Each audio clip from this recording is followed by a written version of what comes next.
Valve cover gasket is leaking. Valve cover gasket leaking, and it's making it whistle real loud. When you take the oil cap off, the noise stops.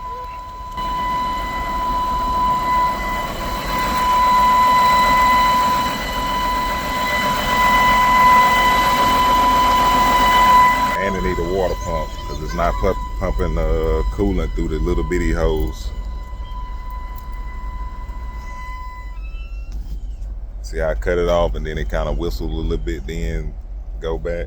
And then the water pump, it was pumping when I first got it running. Now it's not pumping through the little bleeder valve.